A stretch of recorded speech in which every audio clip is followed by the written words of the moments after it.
मालिक, आज मेरे बेटे की तबीयत ज्यादा खराब है।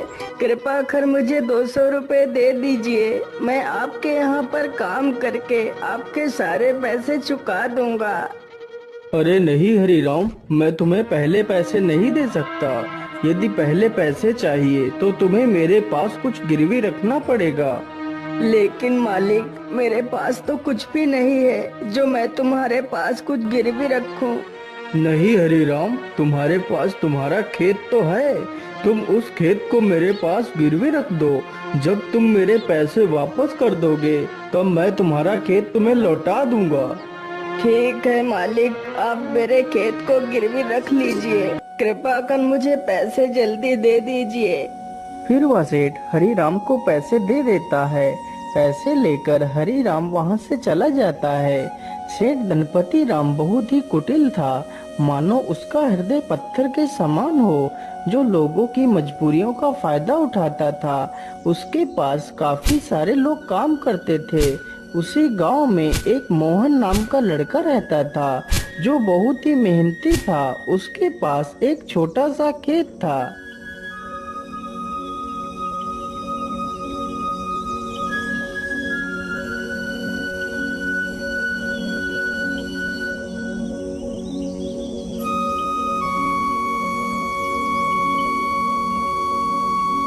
अरे मोहन बेटा, जरा पानी वानी तो पी लो। तुम तो कितनी मेहनत करते हो। हाँ चाचा, क्या करूं, बिना मेहनत के तो कुछ होगा भी नहीं। हाँ बेटा, तुम्हारी इसी मेहनत की वजह से ही तुम इस छोटे से खेत में दोगुनी फसल उगा पाते हो।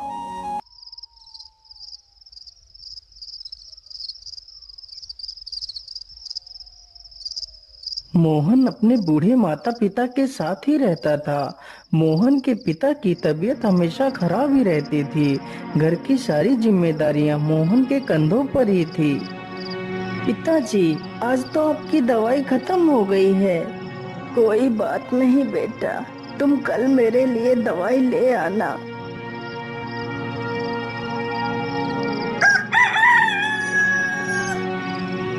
मोहन सुबह उठकर अपने पिता के लिए दवाइयाँ ले आता है।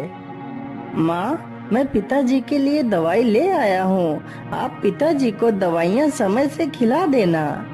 हाँ हाँ बेटा, मैं तुम्हारे पिता को दवाइयाँ खिला दूंगी।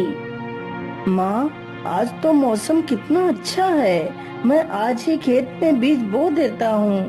ठीक है बेटा, जैसा तुम्हें अच्छा लगे वैसा ही करो। मोहन तुरंत ही अपने बैलों को लेकर खेत की तरफ निकल पड़ता है।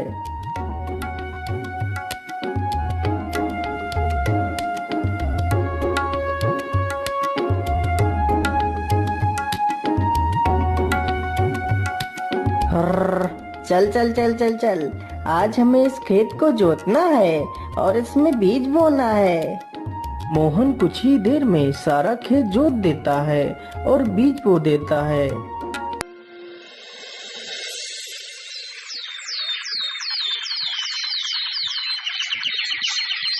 कुछ ही दिनों में खेत में बहुत अच्छी फसल तैयार होती है।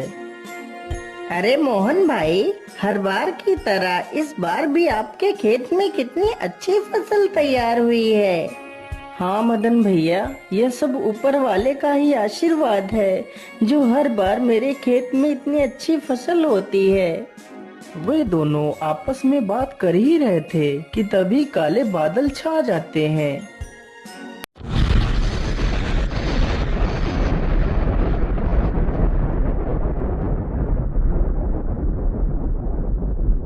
अरे मोहन भाई, यह अचानक से काले बादल कहाँ से आ गए? मुझे लगता है आज तो कितनी जोर का तूफान आने वाला है। चलो जल्दी से घर चलते हैं। अरे मदन भाई, ठीक ठीक बोलो। यदि तूफान आ गया तो हमारी सारी फसलें बर्बाद हो जाएंगी। वे दोनों इतनी बात कर ही रहे थे कि तभी जोर जोर से हवाएं चलने लगती हैं और हवाओं के साथ जोर की बारिश आ जाती है। अरे ये क्या हो गया? ये तो बहुत जोर की बारिश आ गई। अरे मोहन भाई, यहाँ से जल्दी चलो, नहीं तो हम लोग भीग जाएंगे। दोनों जल्दी से एक बड़े से पेड़ के नीचे जाकर खड़े हो जाते हैं। मदन भाई, यदि ऐसे ही बारिश होती रही तो हमारी सारी फसलें बर्बाद हो जाएंगी। कुछ ही देर में बारिश के साथ साथ ओले भी गिरने लगते हैं। देखते ही देखते कुछ देर में ही सारी फसलें बर्बाद हो जाती हैं। हाय हाय, ये क्या हो गया? हे ऊपर वाले, ये तूने क्या कर दिया? अब तो सारी फसलें बर्बाद हो चुकी हैं। अब मैं क्या खाऊंगा और अपने बूढ़े माता पिता को क्या खिलाऊंगा?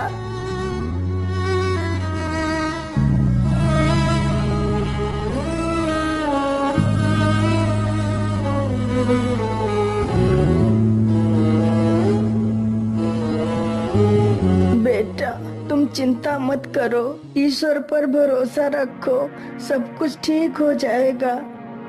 नहीं पिताजी, अब कुछ भी ठीक नहीं होगा। हमारी सारी फसलें तो नष्ट हो चुकी हैं। अब हम क्या करेंगे पिताजी? बेटा, तुम चिंता मत करो। तुम कल ही सेठ धनपति राम के घर चले जाना, वो तुम्हें काम पर जरूर रख लेंगे।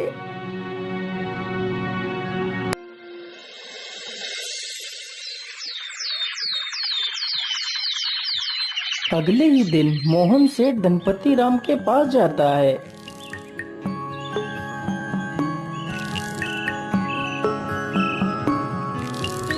सेठ जी, मैं बहुत परेशानी में हूँ, कृपा कर मुझे किसी काम पर रख लीजिए।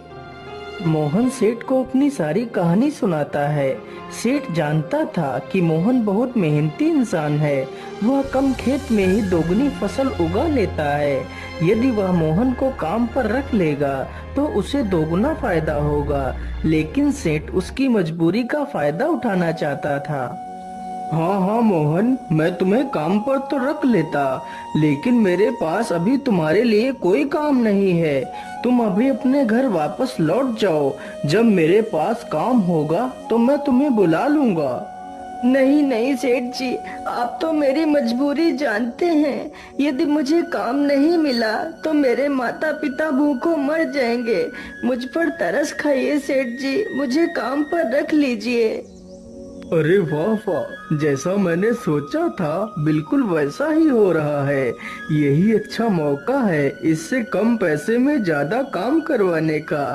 अच्छा अच्छा ठीक है, मैं तुम्हें काम पर तो रख सकता हूँ, लेकिन मैं वैसे तो सारे मजदूरों को 300 रुपए देता हूँ, लेकिन मैं तुम्हें सिर्फ 200 रुपए दूंगा। यदि मंजूर है तो बोलो। हे भगवान, क्या करूं? यहाँ पर काम करने के अलावा तो मेरे पास दूसरा कोई रास्ता भी नहीं है। ठीक है सेठ जी, मैं 200 रुपए में ही काम कर लूंगा। मोहन अगले दिन से ही सेठ के घर काम करने लगता है। इसी प्रकार मोहन को काम करते करते पूरा 2 महीना गुजर जाता है। मोहन ने सेठ के खेत में दोगुनी फसल उगा दी। यह देखकर सेठ बहुत खुश हो जाता है। अरे वाह, मोहन ने तो इस बार कितनी अच्छी फसल उगाई है। वैसे अब तो मोहन का कोई काम भी नहीं है। मैं ऐसा करता हूँ, इसे आज की मजदूरी देकर काम से निकाल देता हूँ और इसकी 2 महीने की मजदूरी भी नहीं दूंगा। अरे मोहन, ये लो तुम्हारी आज की मजदूरी। अब तुम्हें कल से काम पर आने की कोई आवश्यकता नहीं है। लेकिन सेठ जी, आप अचानक से मुझे काम से क्यों निकाल रहे हैं? क्या मुझसे कोई गलती हो गई मालिक? नहीं मोहन, तुमसे कोई गलती नहीं हुई है।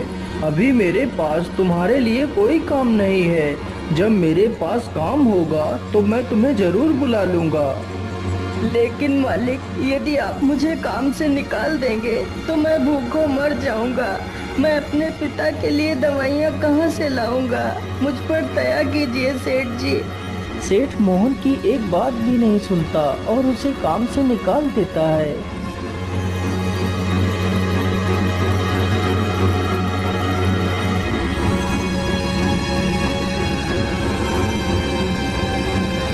अरे बेटा, आज तुम खाली हाथ ही आए हो।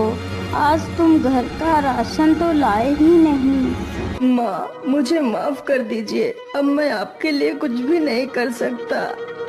लेकिन बेटा, आखिर क्या बात है, तुम इतना परेशान क्यों हो? फिर मोहन सारी कहानी अपनी माता को सुनाता है। अब आप ही बताइए माँ, मैं क्या करूँ, कहाँ काम करूँ, किसके सामने हाथ फैलाऊं? बेटा, तुम परेशान मत हो। हम लोग आज पानी पीकर ही सो जाएंगे। वैसे भी मुझे तो भूख नहीं लगी है। और बेटा, तुम हार मत मानो। तुम कल फिर से सेठ के पास जाना। हो सकता है सेठ तुम्हें काम पर रख ले।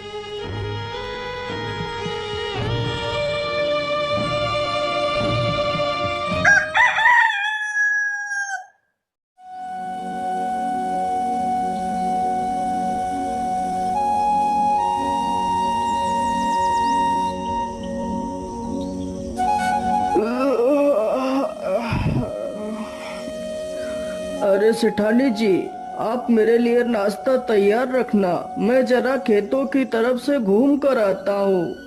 ठीक है, आप आराम से जाइए।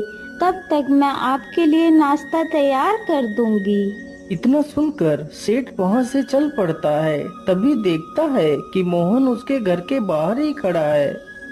अरे मोहन, तू इतनी सुबह सुबह यहाँ क्या कर रहा है? मालिक, मैं आपके पास ही आया था। यदि मुझसे कोई भूल हो गई हो तो उसे क्षमा कर दीजिए मालिक, लेकिन मुझे काम पर रख लीजिए। अरे मोहन, तू तो कितना बेशर्म है। मैंने तुझे कितनी बार मना किया है कि मेरे पास कोई काम नहीं है, फिर भी तू मेरे पास चला आता है। क्या तेरे अंदर कोई शर्म लिहाज नहीं है? मालिक, मुझे शर्म तो आती है, लेकिन जब मैं अपने बूढ़े माता पिता को पानी पीकर सोता हुआ देखता हूँ तो मुझे यह अपमान कुछ भी नहीं लगता। लेकिन मैं तुझे कोई काम नहीं दे सकता। चल भाग यहाँ से। इसी प्रकार कई दिन गुजर जाते हैं। सेठ मोहन को भला बुरा कहकर भगा देता है। लेकिन सुबह होते ही मोहन फिर से काम मांगने के लिए सेठ के घर पहुंच जाता है। लेकिन मैं तुझे कोई काम नहीं दे सकता। चल भाग यहाँ से।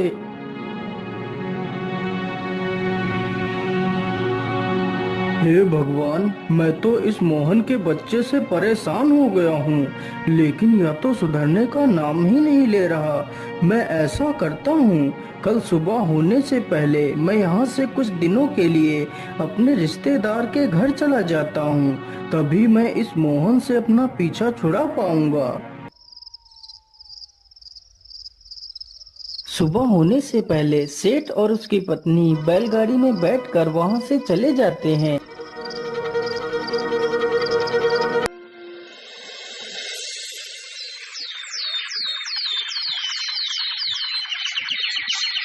उधर मोहन रोज की तरह फिर से सेठ के घर आता है तो देखता है, अरे ये क्या, आज तो सेठ के घर ताला लगा हुआ है।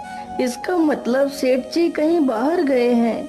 मैं ऐसा करता हूँ, यहीं पेड़ के नीचे बैठकर सेठ जी का इंतजार करता हूँ। इतना सोचकर मोहन पेड़ के नीचे बैठ जाता है और सो जाता है। तभी कुछ चोर सेठ के घर के पास आते हैं।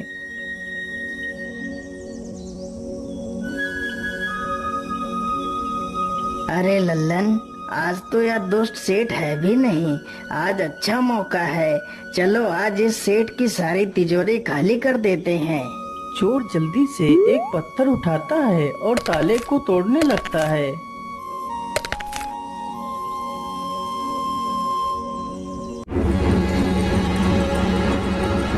अरे ये शोर कैसा, ये कौन है? मुझे लगता है ये तो कोई चोर है। अरे रुक जाओ, तुम लोग ये क्या कर रहे हो? तुम सेठ के घर का ताला क्यों तोड़ रहे हो? अरे बेवकूफ, तुझे दिखाई नहीं देता? हम लोग चोर हैं और यह ताला हम लोग चोरी करने के लिए ही तोड़ रहे हैं। चल भाग जा यहाँ से। अरे नहीं नहीं, मेरे रहते हुए मैं तुम लोगों को चोरी नहीं करने दूंगा। अच्छा, तो तू हमें चोरी करने से रोकेगा? रुक, हम तुझे अभी मजा चखाते हैं। इतना कहकर सारे चोर बेचारे मोहन पर टूट पड़ते हैं। चोर चोर, कोई मुझे बचाओ, नहीं तो मुझे यह चोर मार डालेंगे। मोहन की ये आवाज सुनकर गांव के कई लोग वहां पर आ जाते हैं। तभी वह सारे चोर वहां से भाग जाते हैं, लेकिन बेचारा मोहन काफी ज्यादा घायल हो जाता है।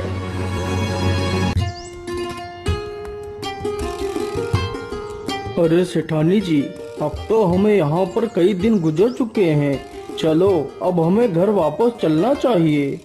इतना सोचकर सेठ और सेठानी दोनों अपने घर के लिए निकल पड़ते हैं।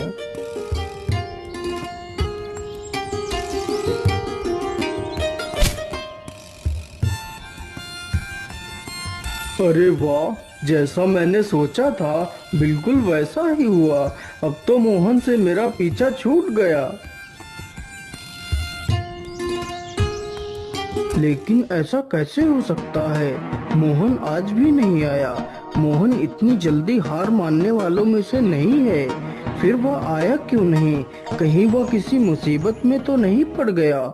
चलो चलकर देखता हूँ। इतना सोचकर सेठ गांव की तरफ निकल जाता है।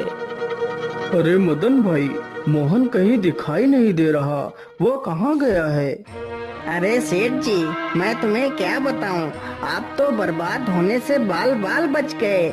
क्या मतलब? मैं कुछ समझा नहीं। तुम क्या कहना चाहते हो? फिर मदन सारी कहानी सेठ को सुनाता है। ये सुनकर सेठ के पैरों तले जमीन खिसक जाती है। सेठ जी, मोहन बहुत नेक दिल इंसान है। उसने आज तक किसी का बुरा नहीं किया है। कृपा कर आप उसे अपने पास रख लीजिए। नहीं मदन, मुझसे बहुत बड़ी गलती हो गई है।